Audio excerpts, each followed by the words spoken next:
Good morning friends. तो departmental accounts में अब हम इस प्रॉब्लम को सॉल्व करते हैं। एक बार स्टडी कर लें।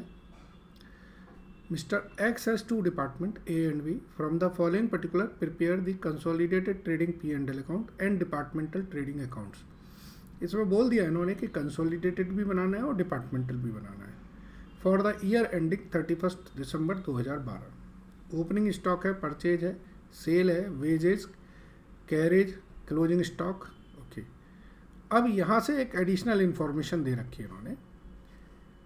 क्या लिखा है? परचेज गुड्स जो ट्रांसफ़र हुआ है, फिनिश गुड्स जो ट्रांसफ़र हुआ है, फिनिश गुड्स जो रिटर्न हुआ है। You are inform that purchase goods has been transferred mutually at their departmental purchase cost and finish goods at departmental market price and 20% of the finish goods closing stock at each department represented the finished goods received from the other department। ये line आपको important है।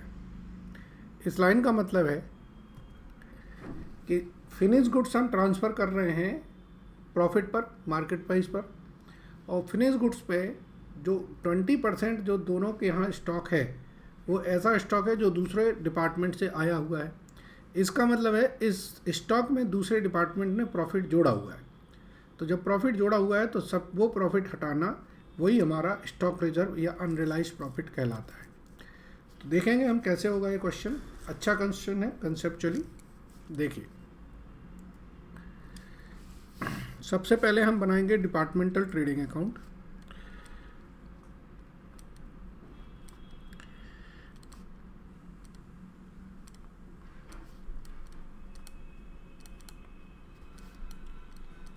ठीक है, वो period लिख सकते हैं for the year ended, जो भी हम लिखते हैं।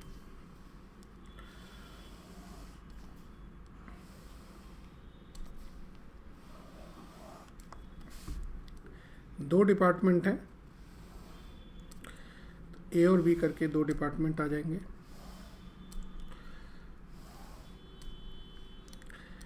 Department A, department B. ठीक है जी। अब जो ट्रेडिंग अकाउंट के बेसिक्स हैं वो लिख लें। ओपनिंग स्टॉक दे रखा है 20,000, 12,000, परचेजेज 92, 68। तो हम यहाँ लिखेंगे ओपनिंग स्टॉक 20,000, 12,000, परचेज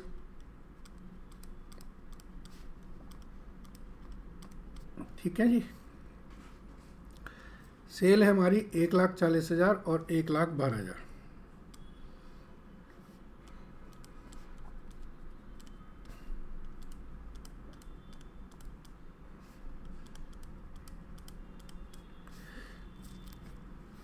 ठीक है, इसके बाद देखें वेजेज हैं 12,000, 8,000 और कैरेज है 2,000 रुपये की। तो वेजेज आप लिख लें 12,000, 8,000, कैरेज है 2,000 की। ठीक है, क्लोजिंग स्टॉक है हमारा परचेज गुड्स का और फिनिश गुड्स का। तो यहाँ क्लोजिंग स्टॉक आ जाएगा।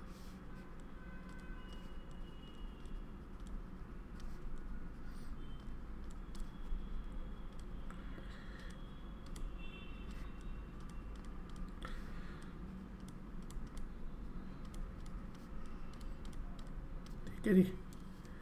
परचेज गुड्स का हमारा है 4,500 और 6,000, 4,500, 6,000, और फिनिश गुड्स का है 24,000, 14,000। ठीक है जी। अब आगे पढ़ें। परचेज गुड्स ट्रांसफ़र हुआ है, पहले बी से ए हुआ है, फिर ए से बी हुआ है। तो आप लिखेंगे बाय परचेज गुड्स ट्रांसफ़र, और यहाँ पर परचेज गुड्स रिसीप्ट। अब यहाँ परचेज गुड्स बी से ए हुआ है 10,000, तो बी ने ट्रांसफ़र किया है 10,000 का और ए ने 10,000 का रिसीव किया है। फिर है ए ने ट्रांसफ़र किया है 8,000 का और बी ने 8,000 का रिसीव किया है। दूसरा पर है फिनिश गुड्स ट्रांसफ़र, तो फिनिश गुड्स ट्रांसफ़र हो रहा है, तो यहाँ लिखेंगे वाई फिनिश गुड्स ट्रांसफ़र, तो यहाँ लिखेंगे टू फिनिश गुड्स रिसीव्ड।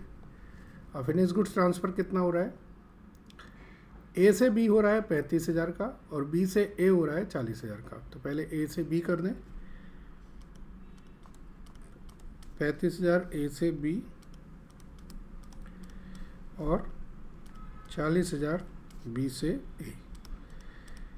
ध्यान दीजिए कि ये जो ट्रांसफ़र हो रहा है ये हमने ट्रांसफ़र किया है मार्केट प्राइस पर।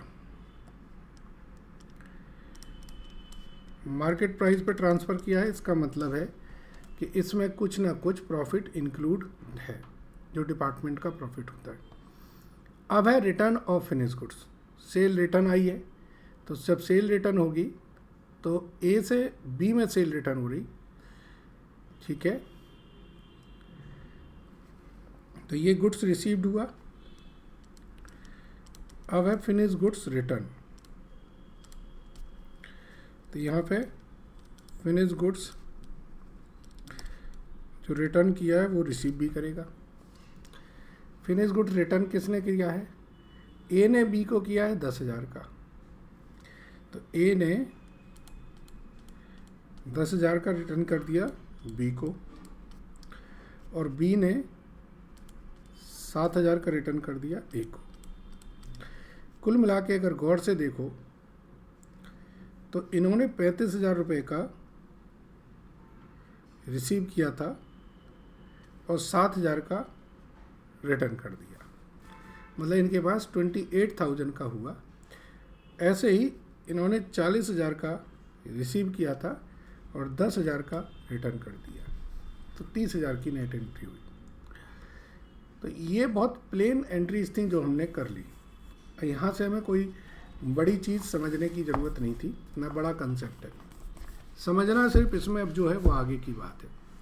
इन्होंने बताया है कि भाई आपका जो 20% स्टॉक है वो ऐसा स्टॉक है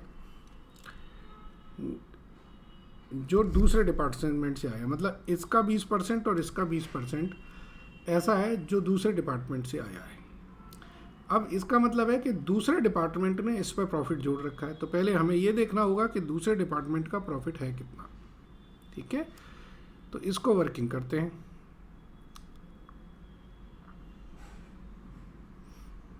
चलिए ग्रॉस प्रॉफिट निकाल दें। इसका टोटल आएगा 2,21,500, 2,21,500, तो ये आएगा 38,500। ये ए का ग्रॉस प्रॉफिट आ गया। इसका टोटल आएगा 1,89,000,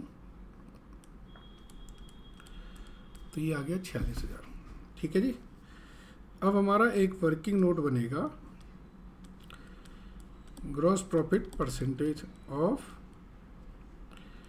डिपार्टमेंट्स।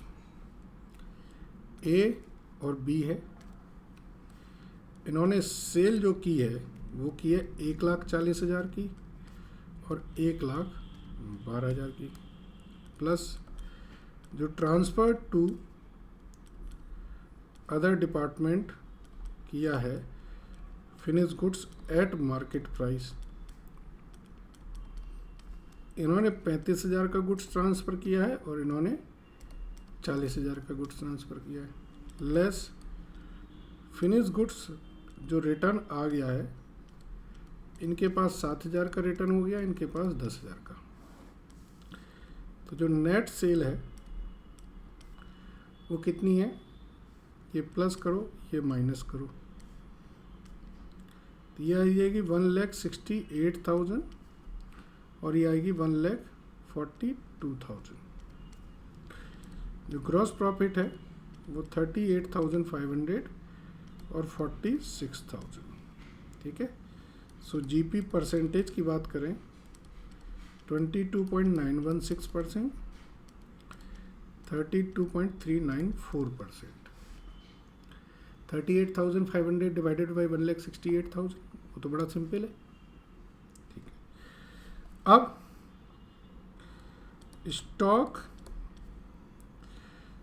ऑफ फिनिश गुड्स कितना है इनके पास, इसके पास है 24,000 का और इसके पास है 14,000 का। 20% स्टॉक फ्रॉम अदर डिपार्टमेंट, इसमें इसका मतलब 4800 का बी से आया है और 2800 का ए से आया है। ये फ्रॉम बी मिला होगा और ये है जो इनके यहाँ ए से आया होगा जो इंक्लूड है। तो ग्रॉस प्रॉफिट इंक्लूडेड होगा 4800 पे बी ने इंक्लूड किया होगा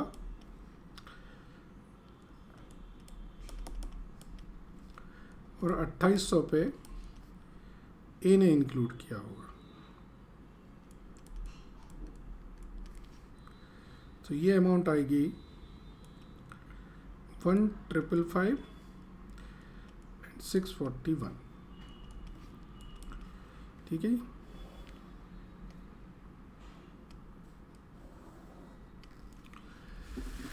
तो ये वर्किंग नोट ही मेन है इस क्वेश्चन का, बाकी इसमें और ऐसी कोई चीज़ नहीं है।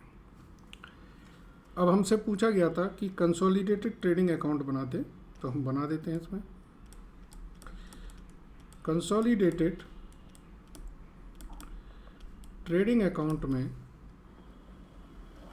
हमको इंटर ट्रांसफ़र की एंट्री करने की ज़रूरत नहीं है।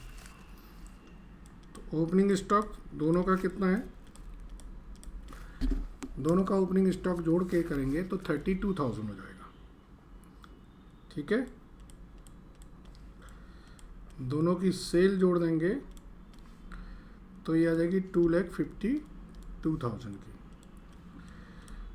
क्लोजिंग स्टॉक एक है हमारा परचेज गुड्स का करेंगे, वो हमारा 10,500 हो जाएगा, और एक करेंगे हम फिनिश गुड्स का, तो ये 38,000 हो जाएगा। परचेज हमारी है 1,60,000, वेजेस 20,000, कैरेज दोनों का जोड़ देंगे तो 4,000। हाँ, और अब ये जो पॉइंट आया था स्टॉक रिजर्व, इन दोनों को जोड़ो, ये आता है 2,196। तो स्टॉक रिजर्व आएगा हमारा 2,196। तो जो नेट बचा वो ग्रॉस प्रॉफिट बचा हाउ मच, 82,304। इसका टोटल होगा 3,00,500। ठीक है। तो ये कंसोलिडेटेड ट्रेडिंग अकाउंट बन जाएगा। मेन चीज़ है आपको ये वर्किंग नोट समझने की, ये बहुत इम्पोर्टेंट है। वर्किंग नोट और फिर वर्किंग नोट से आपका स्टॉक रिजर्व निकालना, ये बहुत इम्पोर्टेंट वर्क है। ठीक है। तो आई होप ये पॉइंट क्लियर है आप लोगों को। Thank you.